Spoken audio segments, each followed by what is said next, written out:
Hi, I wanted to make a video on the climb cut because I think there's an element of this that people don't really talk about much that probably needs to be talked about. I'll highlight that first, and then I'll go through probably more what people typically say. So here what I have is just have a piece of wood, and I've got one of the blades from my dado set just because it's got nice big teeth. But what you see is when this thing is rotating, a blade is basically just a wheel. So what happens is when the blade bites into the wood, I don't know if you can see that down there, when it bites into the wood, as it rotates, it hits that wood. Now the force, to force it down, there's got to be a force up. So really what you see is it's really wants to rotate up and over, and you can see this is why they call it the climb. So it's rotating over the piece of wood. So as there's a wheel, it's going to grab that and it's just going to want to run out. And so because the saw itself is on a slide, the saw can pull out. But what I wanted to point out is this. See the center of this? When you're doing a climb, the center has to raise up, so it has to play up. So there's one part of the climb cup that really hasn't been talked about much, and this is kind of the main reason I wanted to make this video, because there's been tons of videos on the climb cut. And that is, for that circle to rise up, your arm needs to be able to rise up. And if not, this just rides along this. If you can't raise that center, that's when you'll typically get, more of a stall, like the engine will just stop, which is much safer. So what you need to do is when you need to check your radial arm saw to make sure that you've gotten all the vertical play out. Now this goes unnoticed a lot of times because the weight of the saw is sitting down on the arm, and so just in general you don't notice that there's actual play. But what you should do is just grab your arm and push up on it. There should be no flex in there. Now the thing is, especially as these radial arm saws get older, there's a lot of clamping clamps in there, and there's a lot of vibration in the saw. So over time, those things will loosen up, and this will loosen up. And it'll also affect your precision, but the other thing, it's also a safety hazard. So here you can see I'm pressing up on my saw. There's no vertical play there. And if there's not, you need to go through the tuning procedures of your radial arm saw to get that play out. Otherwise, it'll make that saw dangerous. I'll go through the other things just for completeness that people talk about. One is just being able to control the saw.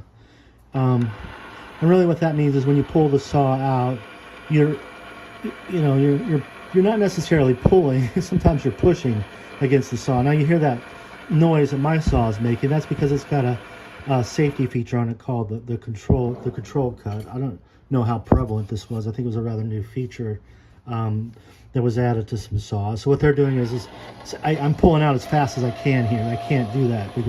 And what happens is if I want to pull out faster, I have to set this up. And you can really hear that motor running, but it'll let me pull it out faster if I want to. So that was just a safety feature that was added to to some radial arm saws to actually control that. But I think just in general, knowledge is half the battle, and just knowing that that when you pull it out, that you got to be cognizant that there is that wheel action that is going to actually have the saw pull out. And I think the other one that people talk about a lot of times is the getting the right saw blade. And so this is the saw blade I'm running right now, which I'll go through the whole reason why I picked this particular saw blade. But you can see that I mostly use this saw as a cross cut. I don't really use it for rip because I own a table saw. So just in general, for ripping, table saw is the better option.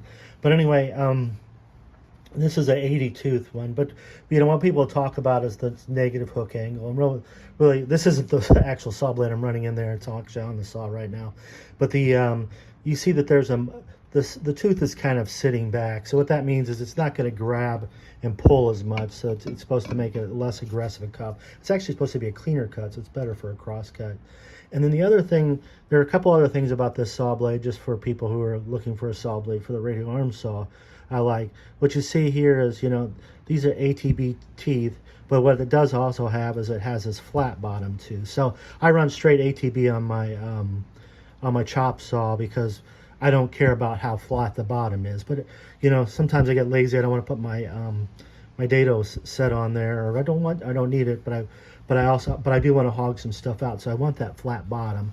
So having this particular tooth is really nice. So that's kind of what I did. And the other thing is I do like to have something that's more of an 1/8 of an inch blade, because if I'm hogging stuff out, I don't necessarily, you know, I don't want to go over many more pass with a thin curve blade. So I don't run a thin curve blade on there like some people will.